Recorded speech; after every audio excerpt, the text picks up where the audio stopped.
Bem-vindos ao Compartilhando a Bíblia, eu sou Marcos. E eu sou Daisy. No episódio de hoje a gente vai falar sobre a lição 12. A igreja tem uma natureza organizacional.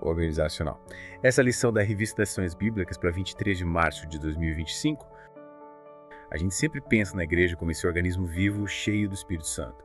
Mas e a estrutura, as regras?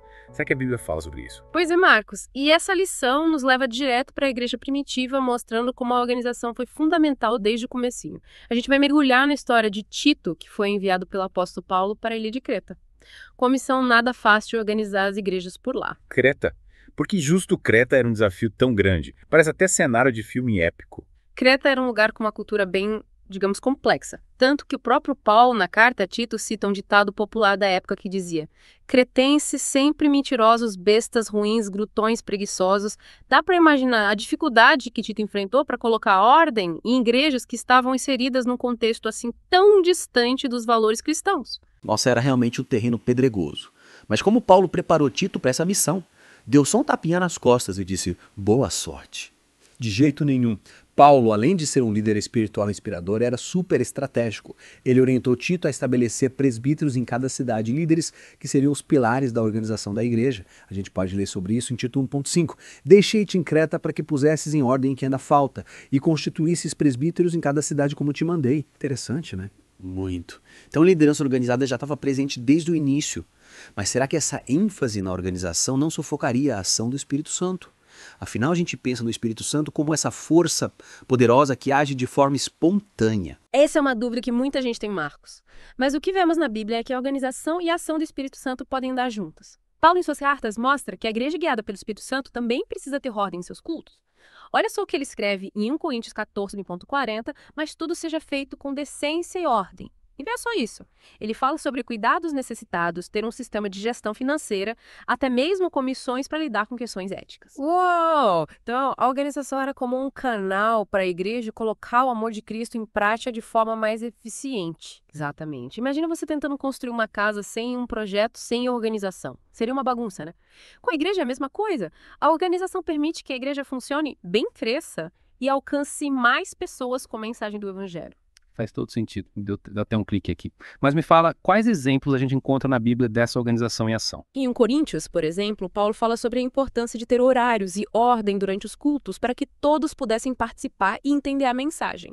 Imagina a confusão se cada um fizesse o que quisesse na hora do culto. Ele também orienta sobre a coleta de ofertas para ajudar os cristãos em Jerusalém, mostrando essa preocupação social da igreja, como vemos em 1 Coríntios 16:1-2. Quanto à coleta para os santos, fazei vós também o mesmo que ordenei às igrejas da Galácia. No primeiro dia da semana, cada um de vós põe de parte em casa conforme a sua prosperidade e vai juntando para que se não façam coletas quando eu chegar.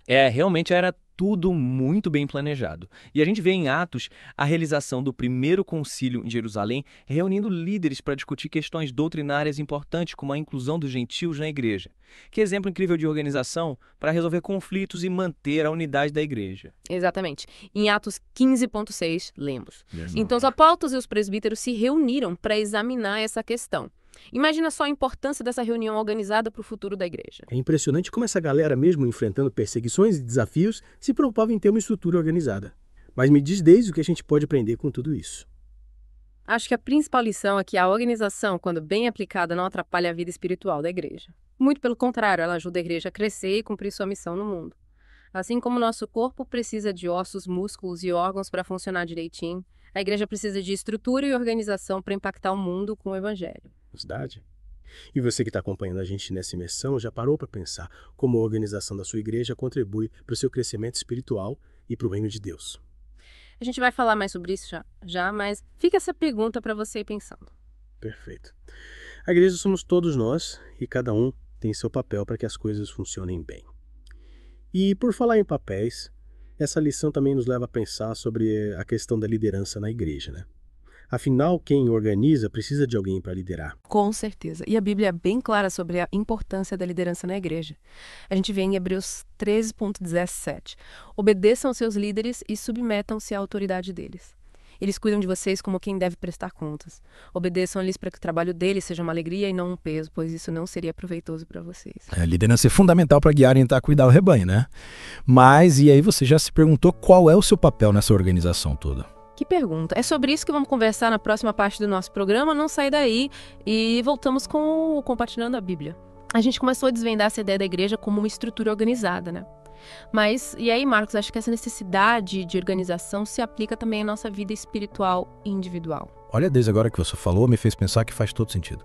Se a igreja como um todo precisa de organização para funcionar bem, faz sentido que a gente individualmente também precise de disciplina e estrutura na nossa caminhada com Cristo? Não é? Exatamente. Imagina construir uma casa sem alicerce, sem parede firme, sem um telhado para proteger. A primeira tempestade que vier a casa desmorona. É a mesma coisa com a nossa fé. Se a gente não tiver uma base sólida, uma estrutura bem definida, a gente fica vulnerável. Nossa, que exemplo perfeito. Uhum. E como a gente constrói essa estrutura na nossa vida cristã? Através daqueles pilares que a gente já conhece, a oração, o estudo da Bíblia, a comunhão com outros cristãos, a prática do amor ao próximo. Sem eles, a nossa vida espiritual fica frágil, sabe? Sim, totalmente. Yeah. Mas como a organização entra nisso? Quer dizer, a gente precisa ter horários específicos para cada uma dessas coisas. Tipo, das 8 horas às 9 era oração, das 9 às 10 era estudo da Bíblia. Calma, Marcos. Não precisa ser tão rígido assim. Não se trata de engessar a nossa fé, mas de criar uma rotina, um ambiente propício para que ela floresça e dê frutos. Ter momentos específicos para cada atividade e definir metas de crescimento, isso ajuda a gente a manter o foco e a disciplina. Entendi? É como ter um jardim precisa regar, adubar e tirar as ervas daninhas. Senão as flores não se desenvolvem. Perfeito. E muitas vezes a correria do dia a dia, as preocupações, as distrações, acabam nos afastando do que realmente importa. A gente precisa se esforçar para colocar Deus em primeiro lugar. É como diz em Mateus 6,33, busquem, pois, em primeiro lugar o reino de Deus e a sua justiça, e todas essas coisas serão acrescentadas a vocês. Se a gente coloca Deus como prioridade, as outras coisas se encaixam naturalmente. E quando a gente busca a Deus de coração, Ele nos guia, nos fortalece e nos dá a paz que a gente tanto precisa. Lembra do Salmo 34,4? Busquei ao Senhor e Ele me respondeu, livrou-me de todos os meus temores. Verdade. Mas falando em organização, desde me lembrei de um ponto que a lição aborda que às vezes causa um pouco de polêmica, a questão da submissão à autoridade. Essa é uma questão delicada, mas a Bíblia é bem clara em relação à importância de respeitarmos e obedecermos às autoridades, tanto as civis como em Romanos 13,1. Todos devem sujeitar-se às autoridades constituídas, pois não há autoridade que não proceda de Deus. As autoridades que existem foram por ele estabelecidas quanto as eclesiásticas. Sim, mas hoje em dia, com tanta ênfase na individualidade, essa ideia de submissão pode parecer meio antiquada, né? Mas a submissão à autoridade, quando exercida de forma correta, não diminui a nossa individualidade. Na verdade, ela promove a ordem, a harmonia e o bem comum. É como num time de futebol, cada jogador tem sua posição. Mas todos precisam seguir as instruções do técnico para que o time funcione bem e alcance a vitória. Gostei da analogia. E na igreja a gente tem a liderança dos pastores presbíteros diáconos. E a Bíblia nos orienta a respeitar e obedecer a eles, como lemos em Hebreus 13,17. Obedeçam aos seus líderes e submetam-se à autoridade deles. Eles cuidam de vocês como quem deve prestar contas. Obedeçam-lhes para que o trabalho deles seja uma alegria e não um peso, pois isso não seria proveitoso para vocês. Exatamente. Esses líderes têm a responsabilidade de cuidar do rebanho de Deus, de orientar, ensinar, corrigir e principalmente amar e servir com humildade. É quando o pastor de ovelhas mesmo que guia, protege e cuida do rebanho com dedicação. A gente confia no pastor para nos levar para os melhores pastos, para nos proteger dos perigos. Da mesma forma, a gente precisa confiar nos líderes que Deus colocou na igreja para nos guiar. E quando essa relação é baseada na confiança, no respeito e nos princípios bíblicos, a igreja floresce e cresce e cumpre sua ambição de levar o evangelho ao mundo. E por falar em Missão 10, a lição nos lembra que essa organização toda tem um propósito maior, né? Não é só para as coisas funcionarem bem dentro da igreja. Com certeza, Marcos. A organização da igreja, tanto internamente quanto individualmente, nos equipa para levarmos o evangelho a todas as pessoas. É como um exército se preparando para a batalha, precisa ter estratégias, organização, disciplina para alcançar a vitória. É verdade. Mas antes de a gente partir para a batalha, que tal darmos uma pausa para respirar e você, nosso ouvinte, refletir sobre tudo que conversamos até aqui? Voltamos já para finalizarmos a nossa imersão nesse tema tão importante. E estamos de volta para a reta final do Compartilhando a Bíblia. Nossa, Marcos, essa conversa sobre a organização da igreja tem sido realmente reveladora. O que mais te impactou até aqui? Sabe, Desi, eu confesso que tinha uma visão um pouco diferente sobre a organização na igreja. Achava que era mais uma questão prática humana para as coisas funcionarem. Mas depois de mergulhar nessa lição, vendo os exemplos da igreja primitiva, percebi que a organização é um princípio bíblico, algo que Deus planejou para que a igreja funcione bem e cumpra sua missão no mundo. É verdade. Muitas vezes a gente associa a organização a algo rígido, burocrático, que limita a criatividade e a espontaneidade. Mas a Bíblia nos mostra que a organização, quando feita com base nos princípios de Deus, é libertadora. Ela nos dá estrutura para crescermos, servirmos melhor e alcançarmos mais pessoas com a mensagem do Evangelho. Me lembra aquela história de organizar uma festa, sabe? Sem planejamento, sem lista de convidados, sem uma equipe responsável por cada área, vira uma bagunça. Na igreja é a mesma coisa. A organização nos ajuda a usar os recursos, os talentos, as energias da melhor forma para que tudo funcione bem. Exatamente. Quando cada um na igreja entende seu papel, contribui com seus dons e se submete à liderança, a igreja se torna forte e unida, capaz de realizar coisas incríveis para a glória de Deus. Mas desde não podemos esquecer que a igreja não é uma empresa, né? Não se trata apenas de eficiência e resultados.